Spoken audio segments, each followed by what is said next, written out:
Welcome to the PITT CREW. I'm Camille, your attending, and I have my residents with me. I'm Mal. And I'm Robert. And today we're covering episode 14, 8 p.m., and we are retitling this one, as we always do. Mal, do you want to let us know what we're retitling this? Yes, we're retitling this one Nipples to Navel. Because as we know, it's no man's land. And I also think you wanted to present our patient this week. I sure do. Today's patient presents with a douchebag name. Because Chadwick Harrison Ashcroft III, whoo! Whack. It reminded me of the preppy character from an extremely goofy movie, the one that everyone ships with Max. Yes. No, this is a guy who went to private school in the Upper East Side in New York, Gossip Girl-esque, you know? God, Chadwick Harrison they would Ashcroft. step on his throat. I just googled the name because I forgot. The name of the character I'm thinking of is Bradley Uppercrust III. Bradley Uppercrust. Yes, that's what this is giving. Which sounds honestly a little better than Chadwick Harrison Ashcroft III. This is like the name of a character that should be in Dune or something. It really is giving Trip Vanderbilt, you know? Mm-hmm. Did you guys know that Trip is a nickname for someone who is the third of whatever? Oh, that makes sense. If there's a kid named Trip, it's because he's the third, and then whatever his name is. So I guess Chad, we could call him Trip. Oh, listen, the only valid Chadwick is Chadwick Boseman. That's R.I.P. That's what I'm saying. My God. Yeah. Oh. R.I.P. Oh my God. R.I.P. man. Oh, well, but the way to bring the mood down. He's not a white man. Chadwick Harrison Ashcroft III is a white man, and that makes it bad. Bitch. Chadwick Harrison Ashcroft III is a tragedy. Yeah. Well, we also, so we've been making the joke, and I mentioned this to you guys off the pod just now, but we've been making the joke that Chad is sexually successful. And then I was listening to a podcast about incels recently, and they were like, oh, so a Chad is incel terminology. It's what they call, and I was like, oh my God. We've been using incel vocab. Yes, but it's funny when we do it. It's so funny when we do it. Here, before we finally get into the episode, in that same line of thinking, I was talking to some friends earlier about the people who still believe in the Greek and Roman gods and how they're called Hellenic polytheists.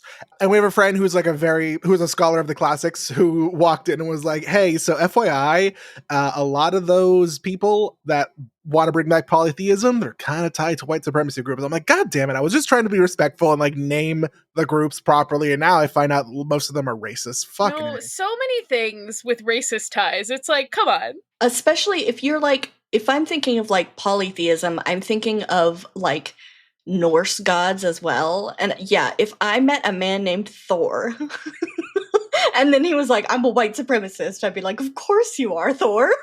Of course you are. Yeah, somebody was like, I still worship the Norse gods. I would be like, or Norse. No. Tell me more about that, because that feels like it could be. They are white people who drink too much and ride motorcycles and have trashy tattoos. That's what they are. I promise. Anyway. No, those are the people who watch the Viking show and they're like, oh yes, my ancestors, and they feel proud, and I'm like, okay. Listen, Vikings, cool as hell. Knights, cool as hell. Gladiators, cool as hell. It's all cool as hell, but especially when it's Pedro Pascal. Yes. That was the only reason that Gladiator 2 was worth watching. That and the sharks. I haven't seen it. I was like, there are sharks in the Colosseum. There are sharks. It's almost giving there's a McDonald's in the Pentagon. There's a McDonald's in the do we know this, or is that one of the weird sides of TikTok that I'm on? I think it's one that I stepped into for a moment, and I never directly interacted with that. Once But again, Robert is on levels of TikTok the rest of us cannot even fathom. Anyway, we should probably talk about this episode. yeah. Well, actually, no. One more thing. Robert, we're so happy to have you back. Yeah, I've been Yes. gone for 2 weeks, mainly for me time, I guess. The first week I was gone because I was already busy for most of the days, and then I was spending my weekend going to Comic-Con, and then this past week I was again busy for most of my days, and then I had a little vacation with my partners, but now I'm back. And let me tell you, having not recorded a podcast in 2 weeks, I have no idea what I'm doing anymore. Let's see if I'm still funny. You're not. You never have been. Sips tea. I also realized I haven't spoken to Mal in about 2 weeks, like voice to voice, so I haven't heard her be mean to me in about 2 You weeks. haven't you've forgotten what I'm like. Yeah, exactly. Oh my god. But no, we're happy to have you back. It's definitely like I went to the grocery store right before we recorded and I was walking up to my door to come back in and I was like, "Oh my god, we're going to get to like sit down and like be buddies again for the first time in a while." Friendship. Ew. Tiniest burp ever. Okay.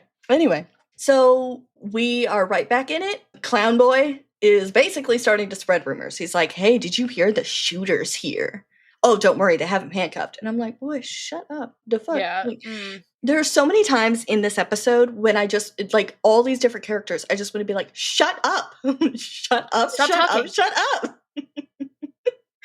And so I've also noticed, like, Santos is doing very well being in charge and kind of, like, tells them in a nice way to, like, keep the rumors in check. Like, "Hey, let's not do that," you know? I'm very impressed with her in this moment.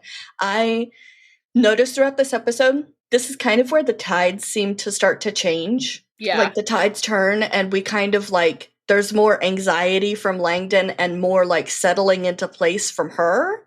Mm-hmm. It's almost like a role reversal. They're all, like, discussing patient care, like, in the open, which I get, like, you kind of have to do in a situation like this, where it's just, like, open air and nobody's in a room. Right. But the fact that it's like, "Oh, well, you overdosed, so you have to stay here," like, I'm like, whoa, hold on. I mean, Everybody I doesn't feel need to like know that's that. common knowledge. Like, everybody can kind of tell why everyone else is there. No, if you've got blood on you and you come in and it's a mass shooting, I'm not gonna guess that you overdosed. But also, like, also, if were you all those say it out people loud- sitting there when they brought that person in and they were, because when you're talking about patient care, like, as you're doing it, as they were, like, I can't remember. because he's laying in the bed and they're like, Whitaker's like, "Oh, well," I think he's, like, working on someone else, and he's like, "Oh, well, because you overdosed, we have to keep you here for a certain amount of time, just in case you need more Narcan." And then literally over her shoulder, Santos says something about, like, "You almost overdosed," like, or, like, something like that, and I'm like, Yeah, because "Whoa, he's like, "I'm glad that what?" I was out of it for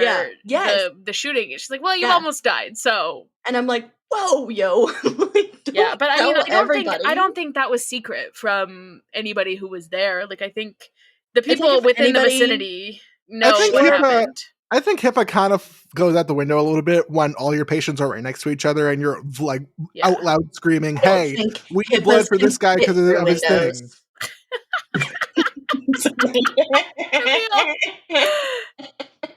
That was a stupid joke. Thank you. So, okay. But no, I agree. I don't think HIPAA is really in play. Well, I think my main concern is that I'm like, if the patient wants to be like, "Oh my god, I almost overdosed," for everyone to hear, that's fine. For you to be like, patients over and be like, "Well, you almost overdosed," is like, whoa. Yeah. hey. Yeah. But I think mean, that's my main also, concern. they don't even know their names at this point. A lot of them, because Right, number 42. Calm down over there. like, that's what they were saying. Like, when they were like, "Okay, it seems like, we're not going to get a whole lot more people, so it's time for us to start, like, actually charting and asking these patients their names." I was like, whoa. Anyway. All right, bitch, what's your name? Well, okay, so NPO, they explain it to the clown as like, NPO means like nothing, you can't have anything by mouth, right? Mhm. Like you have to have surgery. So I was like, but NPO stands for nothing by mouth, but that doesn't, like, that abbreviation doesn't work. Right. So I looked it up. It's Latin, baby. It's Latin. Nil por os, which means nothing by mouth. So Great. Yeah. cool. And then the clown is like, "Hey, I'm cold. Can I get a blankie?" And blankies are in peds, aka the morgue. So Dead bodies don't need blankies. Whitaker and Santos fucking rock, paper, scissors in front of everyone to be like, who's gonna get the blankets? And it's wild. I can't believe that Whitaker and Santos are scissoring in front of the patients. Yeah. Do you have a go-to rock, paper, scissors move? Like, is there one you always start with? Or is it just whatever, however the vibes strike? It might be scissors just because it's the first thing that I think of. Damn it, now I've given away my secret. I'm not telling you what mine is so I can win. I'm jotting down. Robert, do you have one? Do you have one? Yeah, I grab a brick from the ground and I hob it at you. Rock this. Well, my first move, scissors, or chopping your brick. Wow, the lesbian picked scissors. What a surprise. Somebody commented on something that I posted recently and they said, wow, at least kiss the brick before you throw it at me. I love that. Anyway, they do rock, paper, scissors for the morgue. Like, who has to go into the morgue?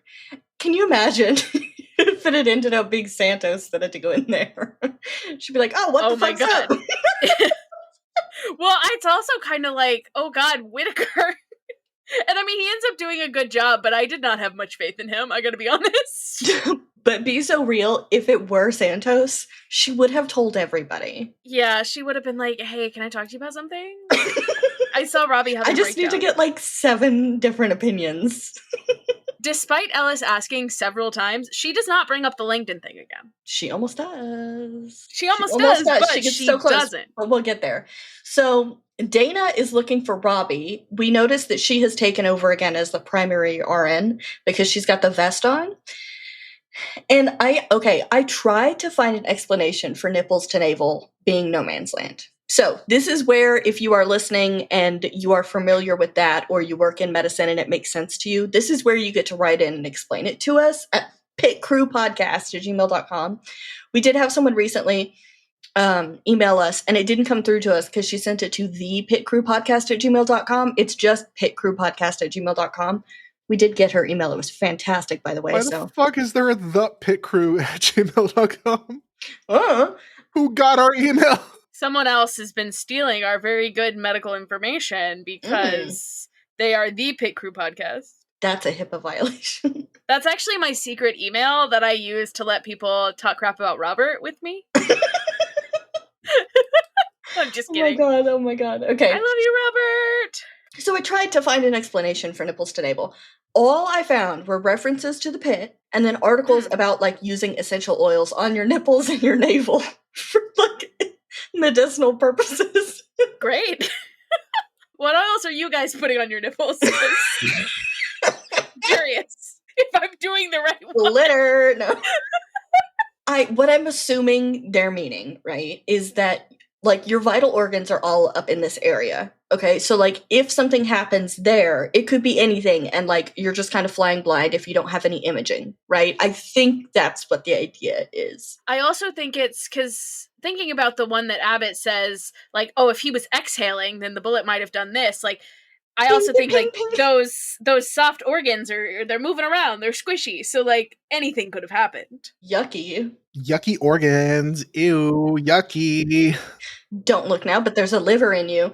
Guys, don't think about the fact that your skeleton's constantly wet. I have to get braces soon, and I was thinking about how like your teeth are always wet because they have to dry your teeth to put braces on them. Mm-hmm. I never wanted to know that in my entire life. Wild. Anyway, so Abbott asked for Robbie. Samira asked Dana where Robbie is.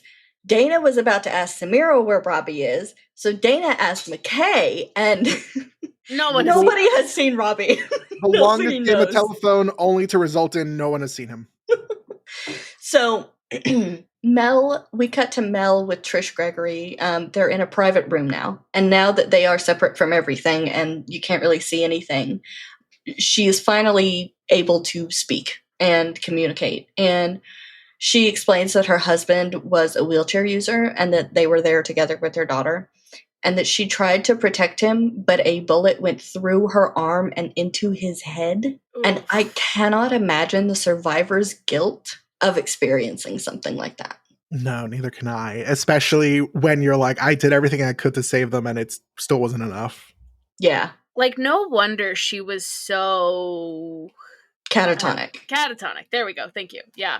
Yeah. I mean, oh God. I just thinking about that is such a horrific, like, to think I literally shielded with my body and it wasn't enough. I put my body first and I'm the one that survived. No. Oh, no. No. But this actress does such an incredible job of like conveying the trauma and the grief and the guilt of that. Somehow just like this performance blows me away. I mean, this whole scene between the two of them really does.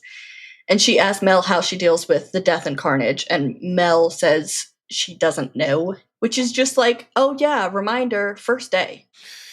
Ugh. Which, Oh boy.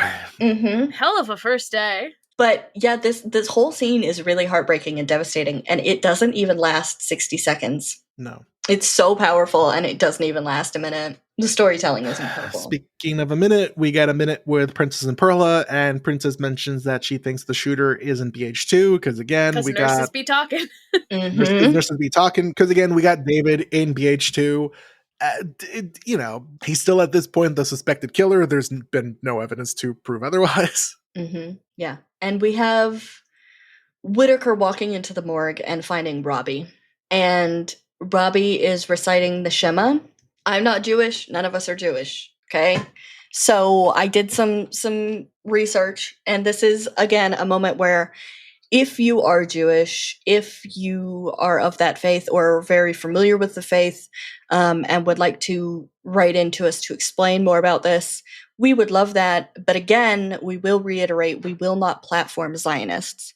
So keep in mind, if I didn't have enough time to think and go, oh, I should, reach out to somebody and get them, find someone who is well-versed in this to speak on this. I didn't have time for that, unfortunately, but I tried to do the research that I could. So when you recite the Shema, you cover your eyes with your right hand when you recite it. And it is the most central and powerful prayer in Judaism. So it comes from the Torah, from Deuteronomy. And remember, Judaism and Christianity share the Old Testament, right? So Christianity, we have the Old and the New Testament. And I say we because I'm a Christian. Not anyone else. I'm not claiming that for anyone else. But in Christianity, we have both the New and the Old. I'm going to try, please excuse my pronunciation if this is bad. So it comes from the Torah, from Deuteronomy. Christianity and Judaism share the Old Testament, but then Christianity also has the New Testament, which is not something used in, it's not something that's part of the Torah, which is the holy book for Judaism. So I'm going to try to say this the best way that I can. Also, keep in mind, the Torah is sung. I'm not going to sing this.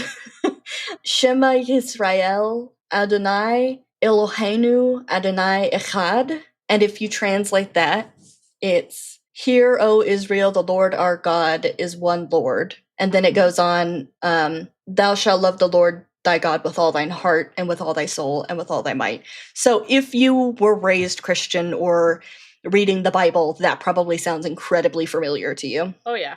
So that is what it is reciting from the Torah. It's a prayer.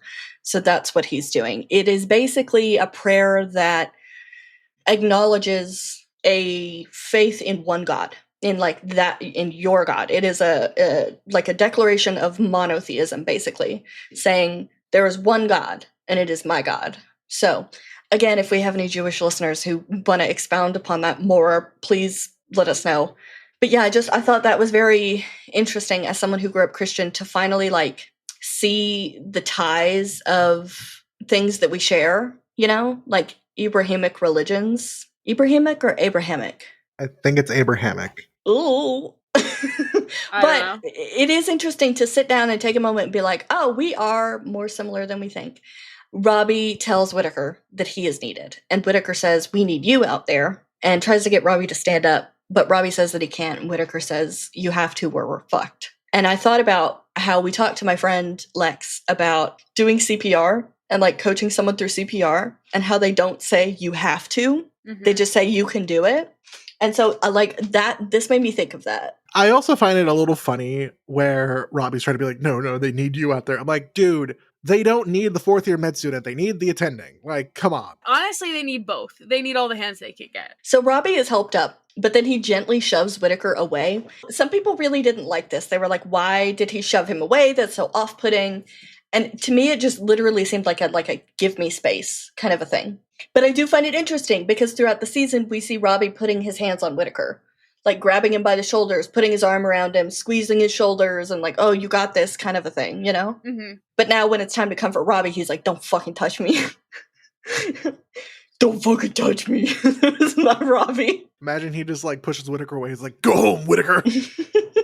You're drunk. Get the fuck out. Whitaker has Also- some benzos in your locker. God, what if there was another one? What if someone else My goes in on God. for drugs? I thought, what if Langdon is like hiding them for Garcia? Like I had this like in my brain. I was like, okay, she's very You're defensive trying to of him. blame a What if- woman? Yeah. Don't. That one reviewer is going to be like, I knew it. No. But like, I genuinely was like, he kept saying it's not what it looks like. And I was thinking, okay, is it for someone else? Like, what's going on? And so like for a second, I was like, maybe it's Garcia. She's very defensive of him. Maybe something's going on there. Like, I think that it's not what it looks like is I'm not using them to get high. Like, right. Which I know Yeah. that now, but when I was Okay, in yeah. it, I was like, oh, maybe it's this. you were trying so hard to defend that white man. Also, Whitaker just like seems like the one to have Bible verses memorized to me, which Well, we he find was out a later he theology does. major, he said. Yeah, yeah, which is like, I enjoy that lore. I think that's kind of Yeah. fun. yeah. And Robbie has spent all day talking about how he and God don't talk. And then here we literally have him like curled up on the floor, finding comfort in his faith. Because again, this prayer is a declaration of faith and belief in one God, and it being your God. Also, for what it's worth, more notes here, just like the Torah, of course, is the Old Testament. Christians have the Old Testament. We have the New Testament. And from the book of Luke is physician heal thyself. That's in the New Testament. So when Robbie says, what do I know? It's not my book. Like that, again, yeah, it's not. That's the New Testament. That's not his shit. He doesn't fuck with that. And I also wondered, is this the only time that we see the necklace that Robbie is wearing? Like what the pendant is? Because it's the Star of David. And I think this Right. is the literal only moment where we see that. Like for a man who doesn't believe in God and has no faith, you wear Yeah. a Star of David and you pray the Shema. From the way he spoke about like his grandmother, I feel like it's just sort of he keeps it on him just to keep it on. Like it's something that's built into his routine and his personality and his person that he just doesn't even really think about it. And I mean, I think there are some people who are more culturally Jewish than rather religiously Jewish, Mm-hmm. where it's kind of like, it's not necessarily that you believe in the stuff, it's just kind of your culture and what you do. So, Right. I feel like as a religious person, like I think part of the point of religion is to struggle with it. yeah. Because you can't have faith if there's no struggle. Faith means that you trust. So like if there's no struggle, why would you trust? Right. You know? So I think that's kind of the point of it. And so I like that nuance to this for him. Mm. You know? Yeah. I like how layered it is, even though it doesn't quite seem that way, you know? And then again, here is Santos doing an incredible job of leading, checking in with Whitaker, saying, I know it could be hard with all the bodies. Are you okay? You know, like kudos. Really good job. And then Robbie comes out of the morgue and Esme with environmental services is there. She checks in on Robbie. She asks if he needs something to eat or to drink. And she has her hands out with her palms up, which is a very genuine body language thing. Yeah. It's like I'm telling the truth. My palms are up, my hands are out, you know, kind of a thing. So I really liked that. Robbie starts like talking everybody up, you know, as he's changing gowns, he's, you know, saying, good job, keep it up. You're doing great to everybody. Again, as I'm watching this, I have to say, like the sound editing in the show is incredible. All the different voices, all the different dialogue going on. And I wanted to talk about this. It's called looping. This is the ADR that happens in the background. There are voice actors, and they do multiple different voices. So they come in, they record miscellaneous lines and whatever, and then they use it in this, you know, called looping, and they put it in the background. So like ADR actors, they come in, and they basically make like the background soundscape. Okay, so if you want to look more into this or you want to hear someone explain it really well, Shelby Young is a voice actress, and she does a lot of like commercial voices and things like that. And she explains it really well. She's done this for like Wicked, like the movie. Her voice is one of like the chattering voices in the background in multiple different scenes. You can hear her over like a loudspeaker and making fun of Elphaba and like things like that. And that's called looping. They're voice actors that come in, they record random dialogue, and then that gets added in and layered in the background to kind of add that soundscape. Very cool. And yeah, and I just think it's so cool. They also do little voices like playing tiny little characters that don't really say anything or like have funny little voices, and someone has to do the voice acting for that, you know, like animated things and whatnot. So they do all that. But and this is not to say Shelby Young is in the pit. This is just a great example. She explains it very well. You can go watch her videos. Her voice acting is really incredible. So here's Gloria. Yay. So Gloria comes down and they're talking about, you know, blood donations, blah, blah, blah. And Javati is like, no. Which is like, of course she doesn't want to donate blood. Of course not. She doesn't do well with blood. So then Gloria keys into the fact that they're talking about blood donors. And she's like, did you seriously just use unscreened blood? Which, like, on one hand, I get, because if something were to happen, the hospital is absolutely getting sued. I saw a video that, like, there was a brief moment where they're like, what would be the legal repercussions of, like, if, you know, there was contaminated blood or whatever. It's like, at this point, it's doing everything we can to save as many people as we can. Like, this kind of gets overlooked. Yeah. I will say, god damn, if somebody came out of there and was like, I'm HIV positive now, but then again, they're medical providers who are donating blood. You would think that they wouldn't donate blood if they weren't sure they had been screened. It wasn't like they were taking blood from patients. They were taking it from the staff. So you would think the staff would be like, of course I'm not going to donate if I'm not sure, you know? Right. Yeah. They didn't just walk around sticking like needles into people, like, give me that blood, you know? Can you imagine Dana just walking around like into people's arms? So, also, okay, this is where I agree with her. She says, tell me you didn't know about a shooter's hit list and do nothing. Yeah. And let him leave. Yeah. And you let him leave. And then Robbie's like, no, he didn't do it. And she's like, do you have police confirmation? Yeah. And he's like, no. Well, yeah, because I also don't love this, like, everyone assuming that he is the shooter before it has been proved. Sure. Proven. Yeah. Yeah. Sure, but it's just this Robbie's blind faith in this person he does not know that drives me insane. Oh, 100%. And then we get probably Noah Wiley. Noah Wiley was putting in the voice this episode because he's like, Jesus, Gloria! Speaking of voice acting. Yeah. That was a good impression. So Robbie yells at her to go back to her micromanagerial ivory tower and let us all get the fuck back to work. Yes, her that. So everyone is shocked, quiet. There's a moment of like, everyone's like, oh, because like, I hope Dad's mad. Oh no, Daddy. So Abbott runs up and is like, brother, go get some air. And then this is like the iconic moment where Langdon walks up and says that vascular surgery says to give Abbott mad props, and Abbott turns around and as he's walking backwards with a straight face gives 2 thumbs up. Iconic. Because, like, what are mad props supposed to do at this point? Like, it's like, thanks. Cool. Yeah. Oh, awesome. Thanks. I already saved the patient. Like, I don't even remember who you're talking about. I've moved on. So then we have Jake scrolling through photos of Leah on his phone, which is so sad. I feel for him. Yeah. But also, he's being a bit of a jerk right now. Yeah. Fuck them kids.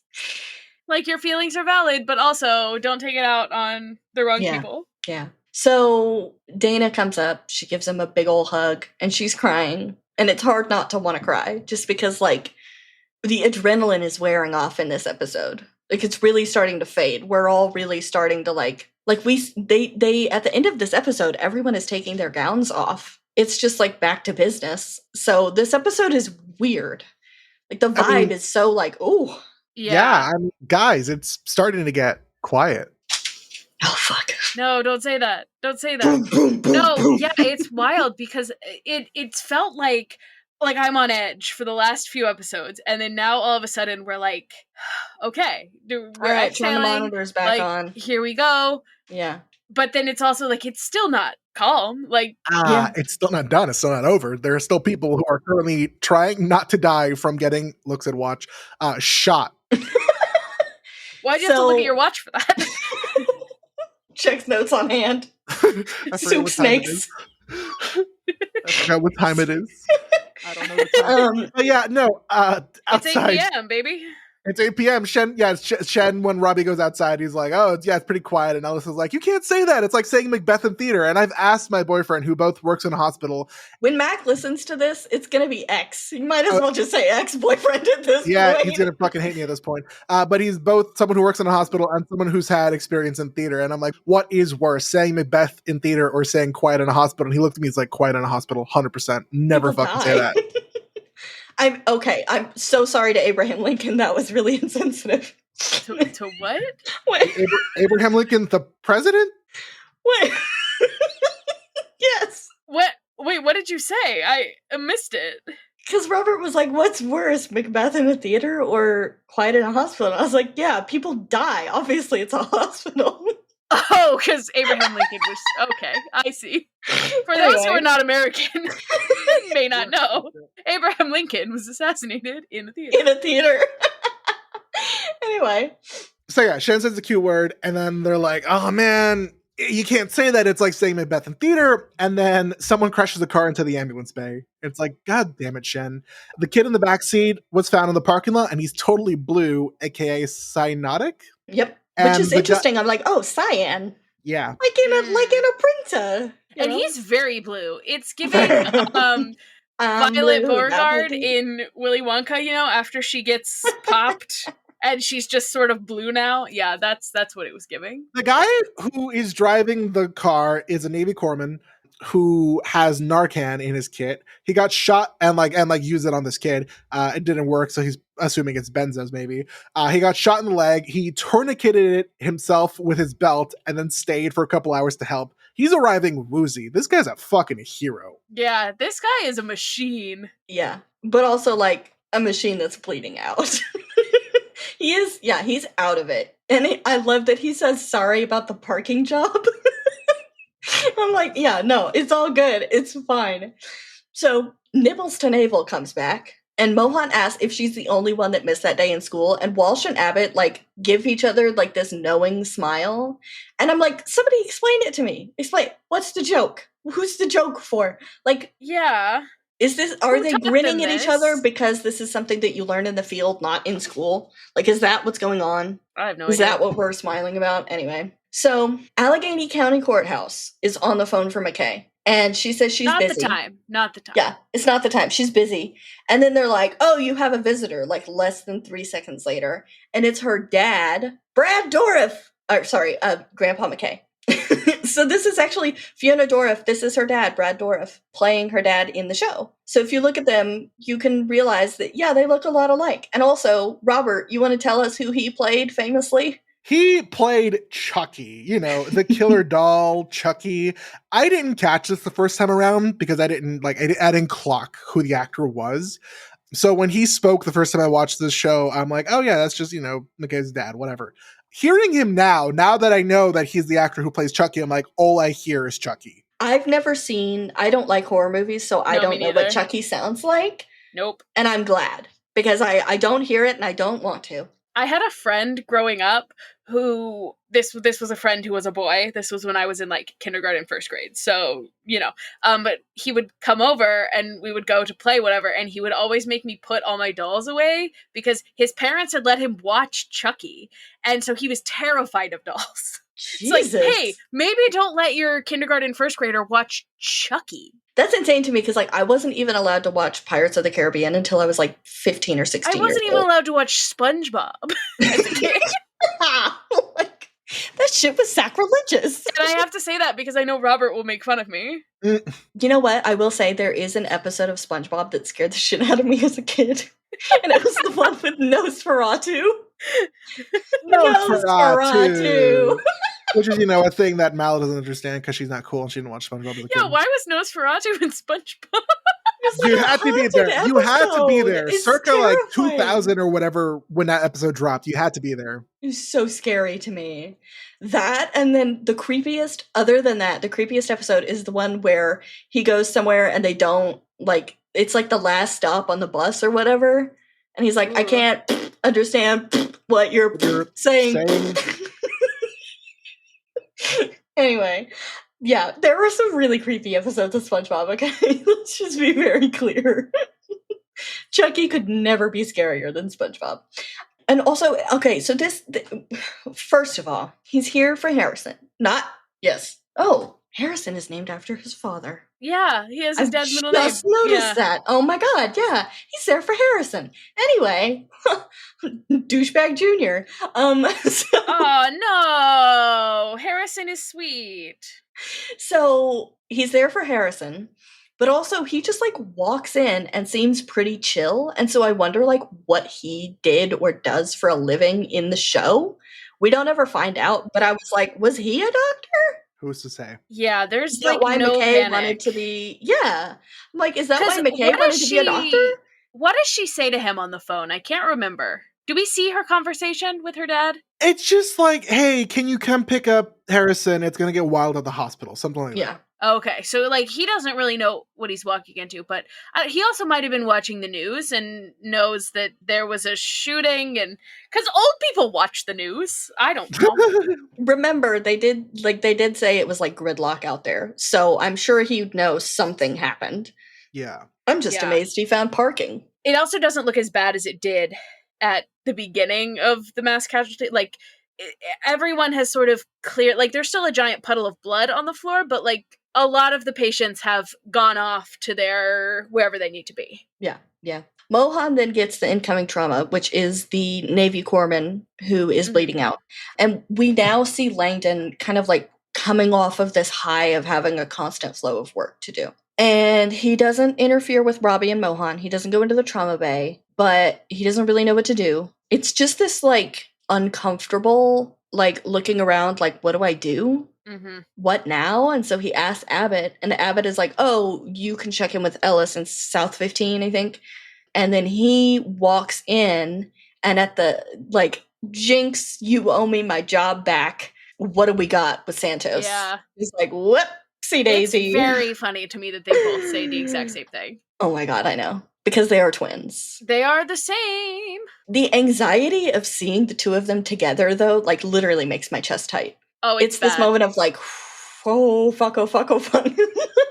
Oh, no. Who's going to say what, when, where, why? Yeah. They're both so unhappy about this. Both for very different reasons, of course, but they are very unhappy about this.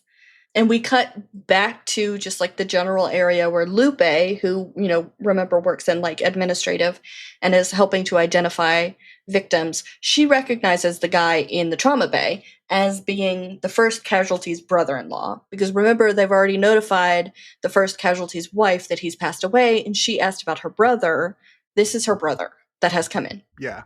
So she's like, hey, Robbie, can I go get the sister? Can I bring her back here? And he's like, yeah, fine. And then Mel is like, well, there's a girl out there.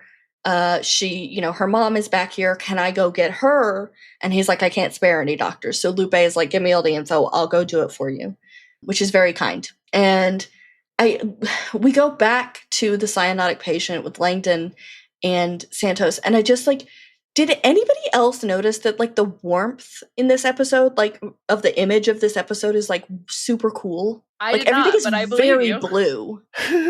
The lighting. Yeah, just everything is very blue. If you go and edit a photo, there's a slider called temperature, and you can turn it up or down. Yeah. And there's more yellows and then more blues on the other side. This episode is very blue. Right. And I'm wondering if that was an editing to make this patient look more blue in post. But then I'm like, but that would be a messy way of doing that. Is this a creative decision? to make it more blue. Everything. You know how like the Twilight movies, the first one was very blue, the second one is very warm, the third one is very contrast, and then the last ones are like also very warm, but they all had different directors and they all had different colors, basically. Yeah. This episode feels like Twilight. I mean, I don't think it's quite as bad as Twilight, otherwise I would have noticed, because Twilight is like so blue. It's very obvious in this scene specifically, so go back and watch this scene or just look at the it's scene. Night? I don't know. No, because I would think that they wouldn't want you to notice until you have that shock of going outside and being like, oh my god, the sun has set, you know? Yeah. No, that's fair. So, Langdon is incredibly dry with Santos, and, like, he's saying the right things, but not in the right way. And Santos asks, oh my god, this gives me the worst anxiety spike. Santos asks if he's running this resuscitation or if Ellis is, and then says, the last time I checked, you're not even supposed to be here. And I'm on the couch like, shut up, shut up, shut up, shut up. No one's supposed to know that. Like, oh my god, shut up. She's not wrong. She's not wrong, but also like, bro, shut your mouth. Oh my god. But you were literally told not to tell anyone. It's a mass casualty event. The rules are sort of out the window. Like, yeah. Oh god, it just makes me so anxious. And then, of course, Ellis butts in and is just like, it's his job to teach. Like, he's a senior resident. It is his job to teach. But I just want to grab Langdon and shake him violently. Like, I'm sorry for the morbidity of this joke, but Langdon is going to come out of this with shaken baby syndrome because I'm just going to shake him so much. He's not doing a good job teaching. No! All of his teaching abilities have just like gone down the drain. He's interrupting her, and it's like he almost like wants to impress everybody. And I'm like, flexing on a student isn't impressive as a senior resident, dude. But he's never had great teaching skills when it comes to Santos specifically. Like, he is a good teacher. He is not a good teacher with Santos. To Santos, yeah, exactly. It's just like, here's the thing. Students have to take up space to learn. Yeah. They have to go at a slower pace, and they have to take up more space than someone who knows how, what they're doing and how to do it. And he is not allowing her the space to do that, to be a student, which is really unfortunate. What I was talking about earlier is like the tide, like narratively starts to turn here. We have less patience for Langdon's bad behavior and more patience for Santos, which, I knew it though. But I like earlier on, I was like watching the show and I was like, they're going to try to make me like her, aren't they? And see, I just want to point out that I've supported her from the beginning because I support women. Oh my God. I support white men. And also, I'm gay. I see a pretty woman who's a little bit mean, and I'm like, what are you doing after this, Trinity? That's confirmed. We did take the Am I Gay quiz. You are probably gay. Probably. It's not confirmed. Probably gay. Oh my God. Could be. So Dana comes to get Langdon because she wants him to talk to Jake. And Ellis asks Santos what the beef with Langdon is. And for a moment, Santos looks like she's going to spill. She's going to spill the beans. Yeah. And then Abbott walks in. And I almost wonder, if it had been anyone but Abbott, would she have stayed? Would she have spilled the beans? Because, again, Abbott is the only one who has, like, properly coached her and been like, don't ever fucking do that again. But you did do a great job. And so I almost wonder if she kind of sees Abbott and is like, don't ever do that again. I need to remember my place, and gets out. Mm-hmm. If it had been Robbie, if it had been someone else, would she have slipped out, Maybe, maybe not. We'll never know. I think if it had been Robbie, I don't know that she would have gossiped in front of Robbie. Not in front of him, but like, would she have waited? The thing is, if Robbie walked in, he'd probably be like, hey, hey, tell that deer on the wall to shut the fuck up. Sorry. That tiger in Peds is a bitch. It's telling me things. Of course, we have McKay and Grandpa McKay walking in to get Harrison. And just like there are so many great moments in this episode, but we get the wonderful quote, which is, Chadwick Harrison Ashcroft III, a douchebag name for a douchebag guy. Which is just so good. I love it so much. So Abbott and Mohan are together. Yay! Yay. I love this. I love It's this. a good pairing. I don't my like God. when people ship them romantically, but Get like, over it, Mitch. okay.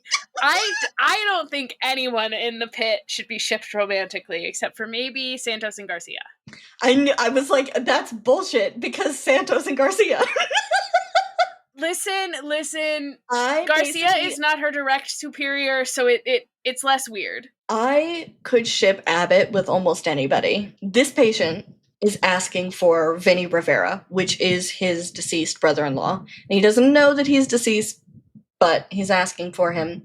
And then we cut back out, and one of the clearest voices in the background, which again is one of those looping voices that I talked about, there's a voice that says, "Y'all forgot about me. I'm just here." And I love the fact that it's like there's thought that goes into like these lines of being like patients who were laying around like, "Y'all forgot about me. Yeah. I've just been laying here like you forgot about me," which of course they haven't, but that's what it feels like, especially in an emergency room at all times, you know?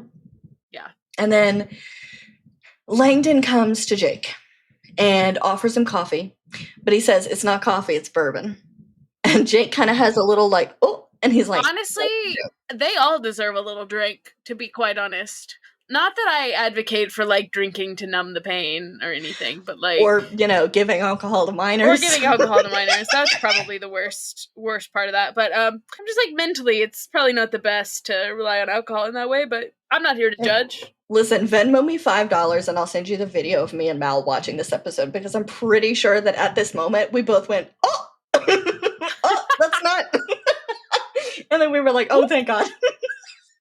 Just because you take pills doesn't mean you can give booze to children in hospitals. But also in this situation, I would understand. That's all I'm saying. Okay.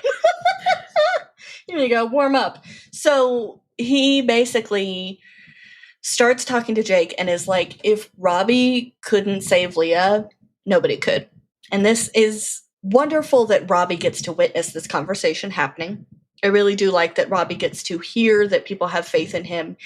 Are we sure with all the noise happening in the hospital and him being like, I don't know, 5 feet away, 6 feet away? And old. I don't know. And old. Perhaps it's like the animals in peds and he's just hearing things. It's like, I don't know, man. Robbie's pretty much a bitch, but Robbie's over here with sock puppets. Like, and then they said, no, but I think the implication is that, yes, Robbie can hear what's being said, but I think it's very important for Robbie to overhear someone speaking positively about him, especially Langdon in this moment. Not that it really does much, but I like that this is a thing that happens. I really appreciated it. And then we find out the shooter is dead.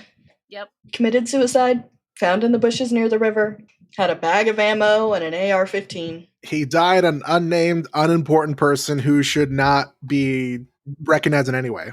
And I do like that choice. Like, if you are not going to make it narratively significant, like if it's not going to be David, it is better to make it an unnamed person. Yeah. And I enjoy that we never really know why. It's just kind of like, who cares? We're not going to platform this person anymore. Mm-hmm. Yeah, we never find out. We never get a name. It's Dana. I think maybe it's next week's episode, or I wasn't paying enough attention, but someone asked, like, who was the shooter, and Dana's like, does it matter? No, I think that's like, who fucking cares? Is it? Okay. Yeah, because someone's like, do we know why? And Dana says, does it matter? Yeah. Or something. So, something, yeah, but I remember Dana saying that. And then they just, like, start to prep to open back up. They all start taking off their paper gowns. Robbie takes off the gown, throws it away, puts back his Beers of the Berg hoodie. This kind of freaks me out, because I'm like, nobody had blood anywhere else. Like, it only got on the paper gowns. Like, you're taking it off and then you're touching your regular stuff. Like, ew. Yeah, I mean, they'll go home and wash it. They do their laundry, hopefully. But that Beers of the Berg hoodie looks a little unwashed to me. It doesn't look unwashed to me. It just looks very well loved and faded on the logo. And I can say that because I own one. Thank you, Mal. You're welcome. It's a very comfortable sweatshirt. I will say I do love to just wear that sweatshirt and, like, shorts when I go run errands. It's very comfy. So like I understand why Robbie loves it so much. Also, if you guys want to know where to buy that, I can link it if anybody wants to buy it for themselves and support a small business. Yeah, Beers of the Berg is like an actual event that happens in Pittsburgh. So you can buy that hoodie from the company that does that event. So Shen basically goes to tell Mel to stand down because she's out in the ambulance bay. And once again, he says Macbeth. Yep. And an ambulance comes rushing in. He doesn't say Macbeth. He says Sorry, guys. Robert just got hit by the ambulance. No. Mac with a sniper rifle finally took me out. On a date, or no, with the sniper rifle. So, also, I do want to point out earlier, like a couple episodes ago, Shen says like something about like, "Hey, I think it's gonna rain tonight." He's right. It's raining. Hey. Did anyone else notice that? It's raining. I did not. Yeah. Ring. I was like watching this scene, and I was like, "Oh my god, wait, the ground is wet." Wow, And then Shen I was right. No way. Huge. So I rewound and I realized, like, yes, you can hear like wet tires. You can hear, like, again, wonderful sound editing. You can hear a little bit of rain in the background, but yeah, the ground is wet. Like it is raining. That, interesting. Which, I mean, God, can you imagine? Already, even when it's dry outside, music festivals are just mud. Can you imagine trying to process that as a crime scene in the rain? Music festivals, county fairs, stuff like that. I say this as someone who recently went to a county fair like 2 months ago, recently.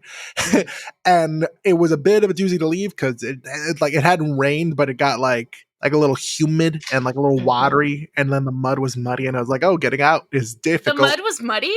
The mud was muddy.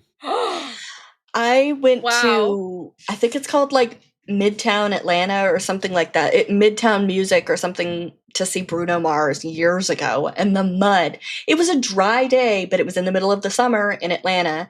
And it was just mud. And so trying to think about processing that as a crime scene in the rain. Oh my God. What a nightmare. What a nightmare. They're closed to ambulances. And Shen is like, yo, nope. Take him somewhere else. And they're like, well, you guys were the closest that could help him. And basically, he's not breathing well. Mel says that he's tachypnic. And I was like, I think I can infer what that means, but I want to Google to confirm. Tachypnic is just like very shallow breathing. Huh. So I was thinking like my know. brain, I was like, okay, it kind of sounds like tachycardia. Like tachy, that's like a really high heart rate. So tachypnic oh my God, it's so tacky. Ew. See, I just don't know what any of the medical stuff means until Camille explains it to me. So thank you, Camille. Here I go. Well, see, a lot of this comes from the fact that, again, say it a million times, Camille, I'm a heart patient. So, like, I just know certain things, and then I can kind of infer from that. But I did want to Google and confirm. But yeah, this is, like, very shallow breathing. He's not breathing well. He's got a fever. He has a rash. And they're, like, rushing him in. And then Mel stops for this little girl whose name is Georgia. And she introduces herself and asks her what her name is. And then Georgia is staring at her, aghast. Mel looks down and realizes, oh yeah, I'm covered in blood still. And she's like, oh, that's scary. Yeah, that's scary. That's very scary. Wait a minute. And then she like takes off her paper gown and she's like, okay, hi, yeah, it's scary, sorry. Hello, hi, I'm Mel. Yeah. And she takes her in. And this little kid is a great actress. This little kid is also like 2 apples tall. Like seeing her next to Mel is fucking hilarious. I'm like, Mel tall? No. Yeah. And this kid's got measles. Ooh, but they don't know that yet. Because in their time in medicine, people have just taken their fucking vaccines. And like anti-vax is rampant right now. So like in Robbie's earlier days, he saw a lot more measles than newer medical professionals would be familiar with. Also, this just made me think, have you guys heard about like people that drink raw milk? Yes. Okay, people who love raw milk. Yeah, but then they're like, don't worry, I found a way of making it safe to drink raw milk. What you have to do... just boil it. Which is what pasteurization is. Yeah. Pasteurization, just to clarify, is bringing it up to a certain temperature. It's not necessarily boiling it. It's cooking enough to like kill off a lot of the bacteria. But still, boiling it, you go past pasteurization and you get boiled fucking milk. They're like, I don't want pasteurized milk. I want raw milk. But to kill the bacteria, I heat it up. And I'm like, bitch, that's pasteurized. What the fuck is wrong with you idiots? You're just pasteurizing your own milk. And also, like, I'm sorry, cows are nasty. I don't want raw milk. I ain't gonna suckle a teat. Are you kidding me? God. Oh my god. So now we go back to another trauma room, and Abbott is gonna have Mohan do real cowboy medicine under supervision. Ayo. So Robbie and McKay then go to talk to David. And Robbie just has this vibe of like, you're my precious little angel. I trust you. I love you. You would never do anything wrong. And he wants to like present McKay as this villain. And it just makes me hate Robbie. Yeah, I really dislike him because everything about this kid has proven that he does not respect women. Like, he consistently treats McKay like shit. And her being there consistently makes the situation worse because he treats her like crap. And so I hate that Robbie is making McKay come in here and do the hard part of this interaction when I'm like, you know this is not going to be successful. You're trying to punish McKay because you think she made the wrong call when she didn't. Yeah. And he's just like shrugging it out in the background, like shrugging this way, shrugging that way. Oops, oh well, you're gonna have to deal with this. And I'm like, bitch, it just makes me so mad. Yeah, it honestly, this episode and next episode are where Robbie's sort of at his worst. Where he's kind of the most asshole. He's been sprinkling asshole throughout the season, but like this episode and next episode is really where he's pushing it up to 11. And like, yeah, sure, whatever. The worst day of your life got one-upped by also another worst day of your life, medically speaking, like professionally speaking. Right. That doesn't mean you get to take it out on people. Like, come on. Right. Glass half full, the worst day of your life is no longer the worst day of your life, bro. Guess what? It can get worse. The worst day of your life so far. David wants to see his mom, and he just starts banging on the windows and screaming for his mom. Mom! Yeah.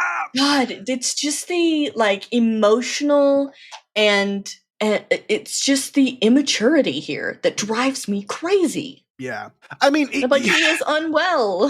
He's unwell. He's immature. He's also he's a kid technically, quote like whatever. He's an adult. Like, he turned 18 like a month ago, but like mentally he's stupid. You know, he's a kid. Yeah. God. 18 is just an arbitrary number that we've decided means you're an adult. Like, you're still a child. Yeah, you can go kill people and if you told me at 18, like, hey, you're an adult now, go figure it out. Like, boom, kicked out to the curb. I'm like, damn, I'm gonna die. I just figured things out at like 26. Yeah. Oh, wait, you figured things out? Did you figure things out? Last week? No, 2 years ago. That's why you took a break? When I say I figured things out, I mean I'm in a pattern where I'm like, I have money for rent, I have money for silly little fun things, I see friends and family constantly, and I occasionally, eat a good hamburger, and I'm like, damn, life is worth living. Yeah. Wow. Yeah. So this next little bit, we actually get to see like Shen really being and attending. Like, I forget that he's at the level of like Robbie and Abbott. Yeah. Like, Shen is above Ellis, he's above Langdon, he's above everybody. Like I forget that he's an attending until we see him in the scene, and he's like really coaching Mel through things and talking to her the same way that Robbie does during a trauma. And I'm like, oh shit, that's right. He's a boss. So yeah, fun fact. We cut to Santos, who is clearly exhausted, and the reporter guy wants a snack. And Santos gives him a well-deserved attitude, to be honest. To be totally honest, very well-deserved. Ellis tells her to work on her bedside, and then she quizzes Santos on their patient. And she's just like, Ellis gives her like this very endearing smile. And it's like, you think she's like gonna coach her and be like, yeah, it's really hard. But no, she says, tired, feet hurt, brain feeling like mush. That patient doesn't give a shit. He needs you. And I'm like, I love you. I love you so much. Like, if anyone ever talked to me like that, I'd cry. But I'm like, but I love you. Icon. Mal's like, yep, mean lady. In this moment, I fell in love with her. Actually, I was already in love with her. That's fine. This just like made me fall harder. And I was like, should we get married? Have 2.5 kids and a white picket fence, maybe? Well, okay, so this is the biggest plot twist of the entire first season. I think social media, Reddit, everywhere that I read after this episode, Jake's mom arrives. And she's white. She's white? I swear to God, we all just thought Robbie had a type. Jake's mom is white. What? I feel like my head exploded. Yeah, and then we ruined this joke. Because he's like, yeah, so Leah's dead. Leah's dead. Kid's fine. Jake's fine. A little banged up. Needs, he'll be going home tonight. Leah's dead. Rip. Jake's as fine as someone can be who just like watched his girlfriend die. And again, survivor's guilt of being like, I put pressure on the wound. I did everything right. I did exactly what he knows way more about what to do than any kid his age should know. Right. What kid his age should know to put pressure on a wound like that, right? Like, you can tell that Robbie's a big part of his life because he's like, I did this and it still wasn't enough. Mm-hmm. That's gotta feel awful. And so I almost wonder if blaming Robbie is a coping mechanism because he's like, if I can't blame Robbie, I have to blame myself. Which neither are true, right? You don't have to blame Robbie. You don't have to blame yourself. You blame the person that shot her. Robbie comes in to see Flynn, the kid that has come in that is Tachipnik and came in with his sister. And he's like, oh, hey, this kid's got measles. Oh, chill. Yeah, what up? And I love that he's like, it's fine. It's not contagious anymore. Because, like, my first concern, because when I was first watching this, I remember thinking, I was like, this kid has some kind of something. Communicable disease. Yeah, I'm like, this is going to be some kind of, like, health outbreak thing. And I can't remember actually if they told us it was measles in like the preview or something, because I feel like I knew going into it that it was an anti-vax situation. And so I remember thinking like, oh my God, like Mel and Shen and everyone else are so close to this kid without any sort of PPE on. And I'm like, but you know what Shen and Mel are? Vaccinated. That. I mean, true. Yeah. And so his parents are at the movies, so they haven't got in touch with them. And I honestly, there is kind of this moment of like, everyone's just kind of like, oh, I don't know, his parents aren't here. We don't have a history. And Robbie kind of has to take charge of being like, they call the movie theater that they're at. You don't know what movie theater it is? Ask his sister. Like, what is going on here? Kind of a thing. And I also, I just thought it was funny. There are many things that these parents do that are bad parenting. However, Mel says, I'm sure their phones are off because they're at the movies. If you are a parent and you have children that age and you are going to the movies and turning your phone off, bad parent. Yeah, it's not great to leave your kids alone and be uncontactable. Right. Especially for something as silly as a movie. Especially because, like, your kid was clearly sick. And here's the thing. I think that if you are someone who struggles with technology or whatever, right, you can set your phone on Do Not Disturb, but also have it set in a way that certain people, if they contact you, it bypasses Do Not Disturb. Or also, I have my phone set up, I think, where if the same person calls me twice, like the second one will come through. The second one will come through, exactly. Which is my phone, and like my mom was thrown for a loop by that during a tornado warning one night. She was like, your phone went straight to voicemail. And I was like, if you call me twice, it'll ring. I was sleeping. Like, I have it set so that my phone automatically goes on Do Not Disturb at a certain time of night. Yeah, but yes, the majority of them, unless they have changed the setting specifically, like the user themselves, if you call twice, it will bypass Do Not Disturb and it will ring. Turning off your phone in this day and age is bonkers banana pants. So, Langdon checks in on the blue patient. And he tells Santos to stay bedside and push methylene blue. And then we're giving blue meth? Blue? Yeah. It's time to cook. So she asked, Dad. Oh my God, you're right. I sent y'all both a TikTok. I think that was like, imagine like having an accident and then going to the hospital and you're greeted by like a mean lesbian, a malnourished farm boy, and Heisenberg's daughter. You're like, oh my God. So, okay, Santos asked how long until the how long until the cyanosis resolves? And he says 5 minutes, bright spark. she finally gets a nickname. Okay, I had never heard Bright Spark before. Bright Spark is like being like, oh, nice job, genius. Bright Spark is what you call someone when you're like calling him a genius, but really a dumbass. And I'm very glad that she finally got a nickname, to be honest. Yes. And Ellis is like, oh, y'all really got beef. Oh, y'all definitely got beef. There's so much meat here. Yeah, it's like how when dudes hate each other, they're like, nice going, big dick. I've never heard that in my life. Because I made it up. I was going to say, what dudes are you hanging out with who have said that? That's exactly what I was thinking. I was like, what fucking dudes are you hanging out with? I hang out with one dude constantly. I'm dating him, and every time I fuck him, he's like, nice going, big dick. Wait, does Max say that to you? No, I'm making it up. God, it's so easy to lie to you people. This is not good. What's up, Tyrannosaurus dick? Okay, but what's up, Monster Tom? Okay, but like now that's the thing I'm gonna say to you. What's up, Brick Pants? Oh, what's up, Man-Eater? Good morning. What's up, baseball bat? I don't like that you turned that into it's so easy to lie to us. I don't hang out with men. How am I supposed to know? I'm scared of them. No, I approached a handsome man this weekend at a volunteer event and struck up a conversation specifically because I thought he was pretty. I'm very proud of myself. And you were so excited about this, you posted it on Threads. I did. I said, clap for me. No one did. I know, I saw that. I was like, good for her. He's allergic to cats, so it's a no. Yeah. So Georgia had measles. She's okay now. She has recovered. However, she passed it along to Flynn, which is awesome.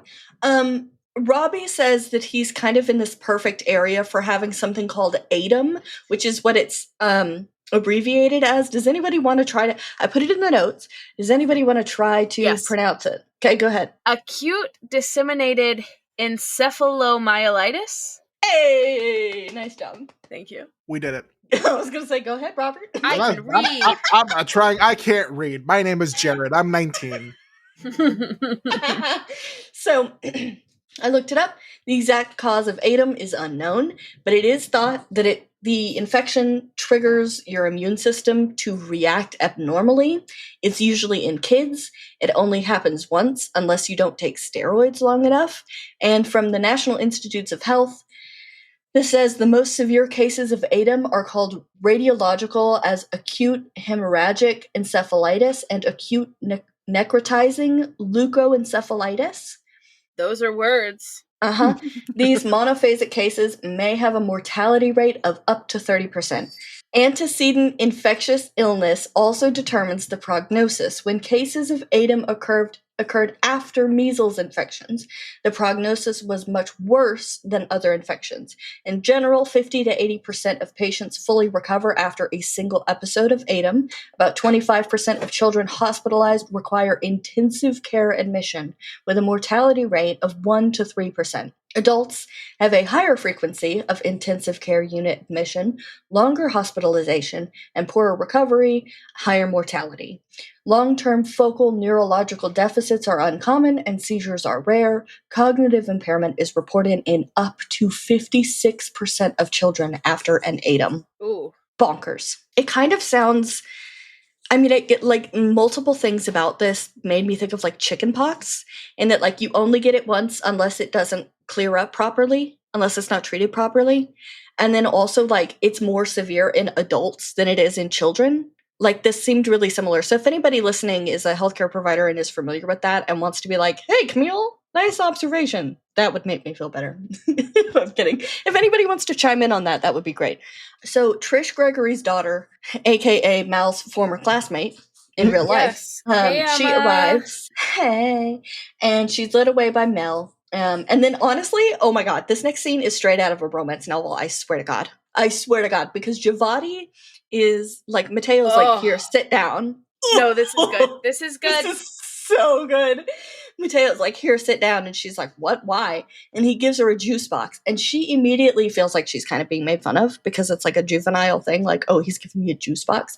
And basically, he explains to her that he's like trying to help with like the inevitable adrenaline crash. And he's talking about how like this day was not normal, but that she was great. And he calls her Victoria. Oh, yeah. Which is, by the way, when she says he knows my name after he walks away, it's not because he called her Javati. Of course, like, duh, he would know Javati. But he calls her Victoria. I didn't know her name was Victoria when I first watched this. No. Okay, listen, I could not be expected to know everybody's first and last names. Like, it was great that I knew everybody's last name by this point of my first watch through of the show. Like, I didn't know Frank's name was Frank until we were doing this podcast, and I was like, his name is Frank? Ew. There's literally Anyway. a pivotal scene where it's like, go home, Frank. Okay, but that didn't stick in my head. That is literally one of the most... Other that than, is- like, Mel, nobody's first name stuck in my head. Dude, that is literally supposed to be one of the strongest emotional points in this show.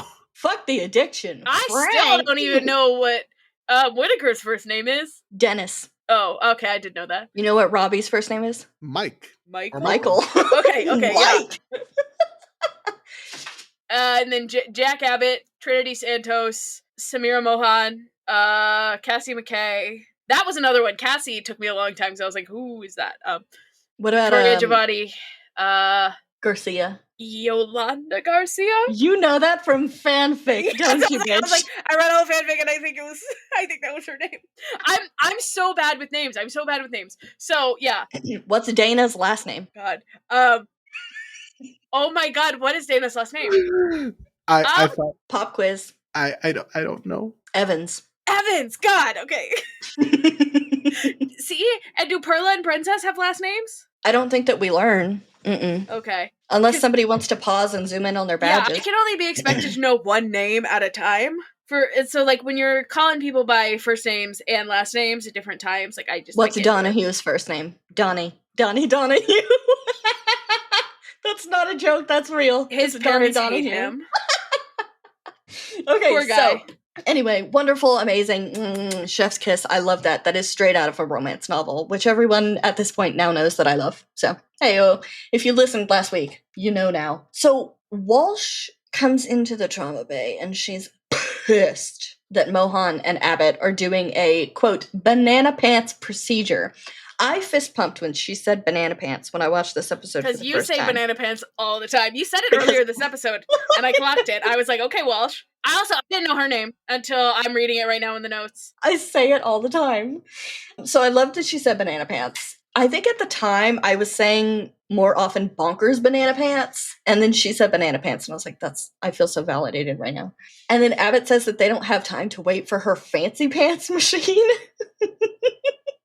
Banana pants, fancy pants, those are the two genders. And a third, strawberry pants. So Mohan starts to doubt herself, but then Abbott encourages her. And it's wonderful. I love it so much. Teresa comes to see David. McKay continues to encourage him to try to talk to somebody. And David says, you can't make me. And then Teresa has this moment of explaining to him that, like, yes, I can. You can't make me psych! He's like, you can commit me, but you can't make me talk. It's like, psych, guess who got set up for involuntary psychiatric hold and who has to talk to someone, Lamau. If I were being a bitch and I was talking to him, he'd be like, you can't make me. I'd be like, you're talking right now, bitch. You just said words. Teresa explains that she has signed a petition to have him admitted. David is pissed about it, but like, part of me, I'm just sitting here watching this thinking like, you can't be writing violent rhetoric and angry and depressed and not talking to anybody about it and then blame them when they come to the wrong conclusion. Right. And I mean, he never actually admits that he wrote this list, but he does say when his mom says she found it, he gets mad that she went through his stuff. Mom, you went through my stuff. Like, no, dude. Like, okay, so you're telling us there was in fact a list and your mom was not mistaken. Great. All the more reason to admit you. Should parents be going through their kids' things? No, your kids, I mean, here's the thing. It's a very fine line, right? Like, your kids are entitled to their privacy and to be able to have emotions and thoughts. And, like, if you believe that your child deserves no privacy, then you should live in a home where you also follow that rule and you don't have anything private, you know? Like, in an ideal world, parents would be open enough that their kids feel like they can go to them with things. Yeah. Exactly. Like, that's what should be happening. But when you are reading your kids' texts, when you are looking at everything that they're doing, when you are going through their stuff, when you're reading their diary, when you're like doing all these things, like, you just create sneaky kids. And, like, I understand the desire to know what your children are doing. right. But, like, there is a line, there is a middle ground, there is a, like, I don't know what it is, but Right. there's a way to keep your children safe while also allowing them to have their own space and become their own person. And I think the most important beginning step of laying that foundation is not reacting emotionally when your child confides in you, and making them feel safe to share things with you, and being open and willing to have conversations even if they're uncomfortable, and just communicating. Also, David's hatred in the scene is really focused on McKay, and Robbie's just kind of, like, enabling it, which, again, like, oh, I hate Robbie. I hate him so much in this. Like, oh my god. It pisses me off so fucking bad. And it's not great.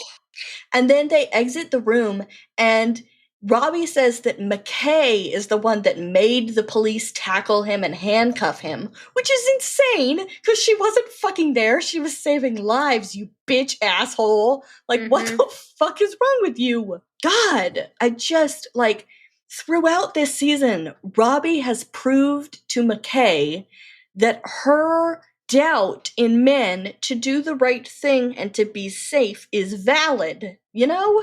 Something about the way that Robbie behaves is, I'm like, Robbie, you're not a safe space. Yeah. No, he's really not right now. It's so upsetting to me, especially because it's so antithetical to what we know about Robbie, is that he has this savior complex, and then he goes into this mode of, like, if a woman were like, I'm being abused, he'd be like, damn, that sucks. Do you have proof? Like, what the fuck is this? I hate it so much. But I like that he's not a perfect hero, I guess. Yeah. You know? He's a flawed person. Oh, God. Yeah. Nice job, big dick. Now I have to keep it in. I was going to cut the fucking big dick thing out. No, you have to keep it. It's so funny. It's really not. It really is, though. Listen, we both thought it was very funny. I think our listeners will find it very funny. We have to remember to do that, like, once an episode for the rest of ever. Big dick? What's up, job, big dick? So long, fellow big dicks. We are back. Mohan is getting air out of this guy's heart, right? So she's inserted a pigtail catheter. Walsh is still pissed. It's really, really stressful. Everybody's talking, and, like, the monitors are going off, and all this shit is happening. And Walsh is like, you need to pull out. You got to stop this. Like, I have to take over now. Here we go. Here's the second most, like, Abbott moment of the season. He body blocks Walsh from approaching Mohan. Oh my god. It's so attractive. It's so attractive. One of the most attractive things I've ever seen. Kudos, Sean Hattasey. And afterwards he says to Walsh, I thought you liked flying the plane. And she says, not when it's gonna crash. And I just love that interaction so much. Oh, I love it so much. And then we have this back and forth between Mohan and Abbott, where basically he's saying solid work and she can't take the compliment. She's like, oh, it's your save. And he's like, take the compliment. And she says, thanks. And then he says, besides, it was a little too risky for me to do myself. So, which was very funny, where it was like, hilarious. Excuse me, hello? I love that she goes, what? Like, he's already moved on to talking to someone else about something else. Because he's so dry that it's like, what? That could be a joke or it could be true. We don't know.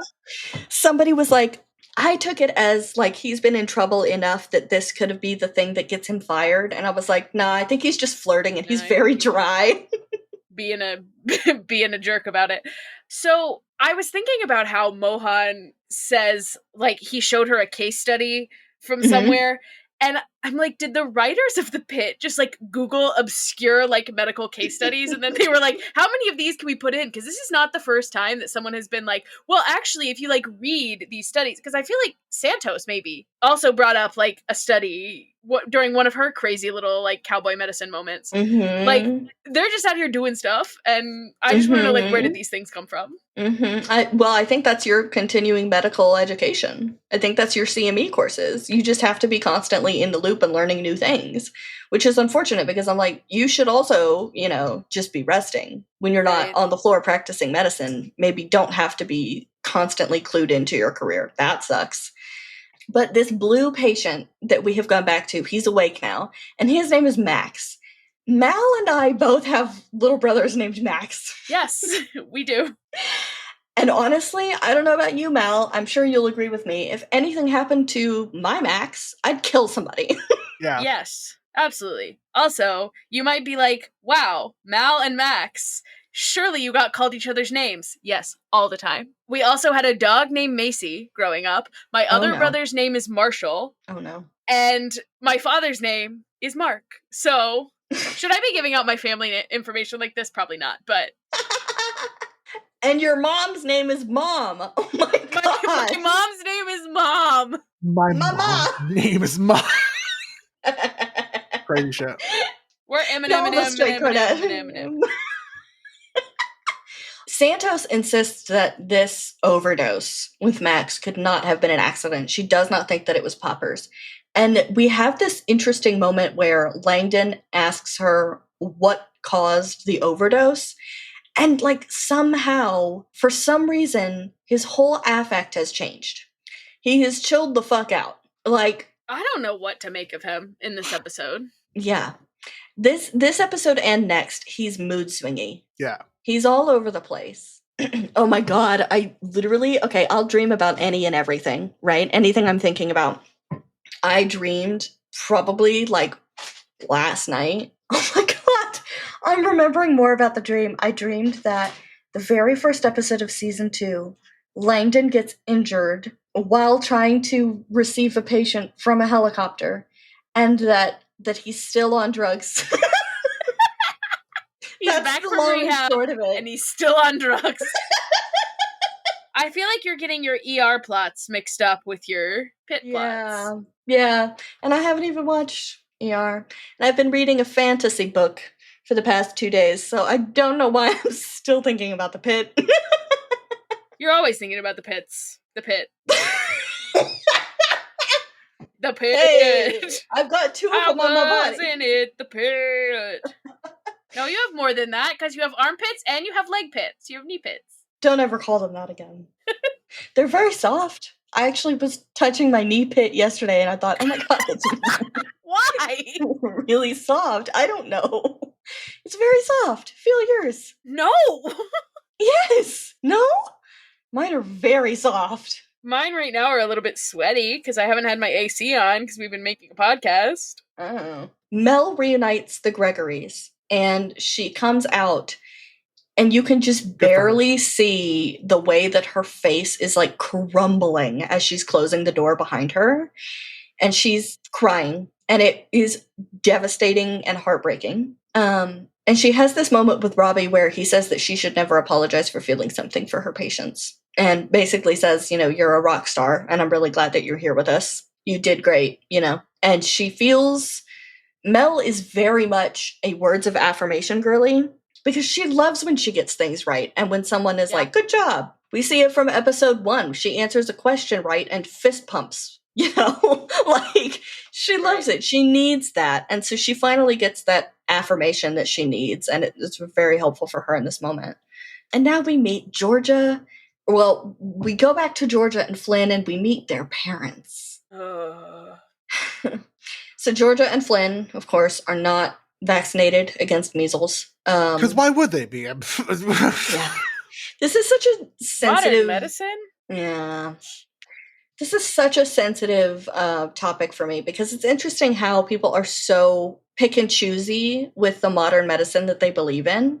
because like I was not vaccinated as a child, and there is no shade or disrespect meant towards my mother, right? But I had open heart surgery and that was all good. But a vaccine, like it just, They were why okay pick with and choose? not being vaccinated? I don't know. I guess that would be I like, think we used. I don't know. I think it was like a religious exemption when we needed it to be. It wasn't really, but when it needed to be, Right. it was.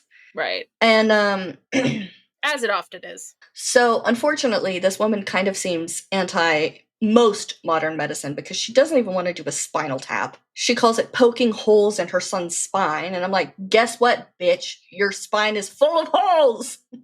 There's a whole thing that goes down the middle. Like, it's just like a complete lack of knowledge of what the body is and what happens with the body and all this other shit, and it pisses me off so bad. And yeah, so she's fucking Dr. Google. Well, yeah, lots of things are scary when you don't know what they are. Like, you think, oh, you're going to stick a needle in his spine? Like, that's terrifying. But Right. they do this all the time. This is like a normal medical procedure. Like, it's not a big deal. Yeah. I'm also like, your ears are pierced. Stuck needles through your ears just for vanity's sake. Like, oh, God. Get her. Now, I love how Robbie is pissed, right? Mhm. Like, he is cracking. He's coming apart. He can't hold his shit together. He can't be patient with these people. He says, Jesus Christ, and walks out of the room. Like, it's very inappropriate, to be honest. Like, we all feel the way that he does. However, him being in the position that he is, you will never change someone's mind with that attitude. It is his job to educate people. Mhm. And it's wildly inappropriate for him to behave the way he does. 100%. Like, this is a man at his limit. He needs to go the hell home. Yeah. Yeah, he needs to go home. Like, Go he is home, not going to Frank. do it. Yeah. Go home, Michael. Michael. Jinx, Camille. You owe me my job back. But I love, so he exits the room, Shen follows him out, and then I love how theatrical this is because we move from Robbie having a conversation with Shen to Robbie having a conversation with Whitaker because Whitaker comes out of the elevator and moves around them. And then we take it from there and we move on. And this just feels like a really good time to remind everybody. I think I said this very early on. They're not allowed to have scripts on set. This is all memorized. They don't get to have their scripts with them. The only person who has a script, Noah Wiley, he keeps it in a binder with a bunch of other important stuff, and he rarely ever opens it. I have this on very good authority. But yeah, that's just because he's like an executive producer on the show. Yeah. But yeah, like when they do trauma scenes, they have their sides with them, which is like where they move and how they, what they do and all that kind of stuff. And they're able to rehearse with them, but then they are taken away and they have to go through the rehearsals without them, without scripts, without everything. So yes, like all of this is memorized. There are no scripts. And so wow, wonderful, amazing. And Robbie's talking to Whitaker and basically just wants to make sure that like Whitaker ain't gonna say shit. But he's like, I don't even know what that was. I love how Robbie grabs like Whitaker and is sort of like grabbing a cat by the scruff of the neck. Which is like, he's done this all season long. He grabbed her all the time. This is why people ship Whitaker and Robbie, and I hate that too. I can't. Whitaker? This is a workplace. No, but like in this specific scenario, it's all like, "Hey, Whitaker, you didn't see anything, right? You didn't see anything, right? Whitaker, you like being alive, Whitaker?" But I love the fact that Robbie's like, haha, I don't even know what that was. I felt like I was drowning. Like. That was so crazy. And then he kind of is just looking at him like he's like testing him. He's like, I felt like I was drowning. Like, what? Whitaker's like, I saw nothing. And Whitaker quotes the Old Testament. He quotes from Isaac. Is it from Isaac that he quotes? I don't remember.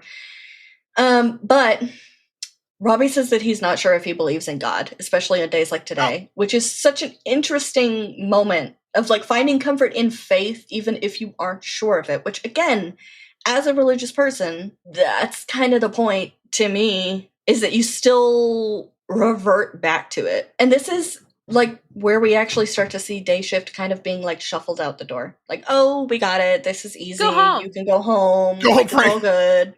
Get the fuck out, Frank. GTF out. Get the Frank out. So Abbott asked Dana, like, what the fuck's going on with Robbie? And she's like, oh, he's been better. But then, like, the both of them have this moment of, like, I've literally never seen him this bad. Mm-hmm. And then Abbott calls Dana Slugger. Hey, Slugger. Once again, slug me in the face. Jesus Christ, he's so attractive. Robert, don't make that face. He looks I'm making that face. I'm disappointed. Okay, all right. You don't get to say anything about Okay, being at the attracted same to time. Abbott. Whatever I want. Leave me the fuck alone. So, but he calls her Slugger, and they just have this moment of, like, very endearing conversation with each other. And when I watched this, I literally, the first time I saw this, when it was airing, I was like, wait, what's her husband's name? Are they married? Am I missing something? Because the chemistry, Sean Hannity has great chemistry. They would never see each other. They'd be on opposite shifts. That's the perfect way to be married, apparently. I don't know. But I just was like, wait a minute. What was her husband's name? Benji. It's not him. But anyway, I literally had that moment of being like, are they married? No, they're not. No. Abbott's wife is dead. Have we talked about that? I don't know. Abbott is a widower. If there's anyone who doesn't know that, his wife is dead. Well, if we've talked about it, I completely forgot because you were like, Abbott's wife is dead. And I was like, whoa, wait, she is? I killed her, bitch. No. Do we know Abbott's that for wife sure? is dead. Yes. His wife is dead? Okay. Yes. He still wears his wedding ring because he is very broken up about it and still loves her very much. But yes, his wife is dead. So I think we'll learn more about that in season 2. But yes, that is confirmed. So. Okay. And then the cops show up. Right. McKay is there at the desk talking to everyone. And the cops show up. And they're there to arrest her. Basically, they're just kind of like, hey, what's up with your ankle monitor? We called you. What's up with the ankle monitor? We called you. You're under arrest. And it's like, no, damn. Literally the only thing that would have been worse is if they had shown up in the middle of the mass casualty event and been like, hi, we're here to arrest you. I would have been like, what the hell? This is also like a what the hell, but yeah. I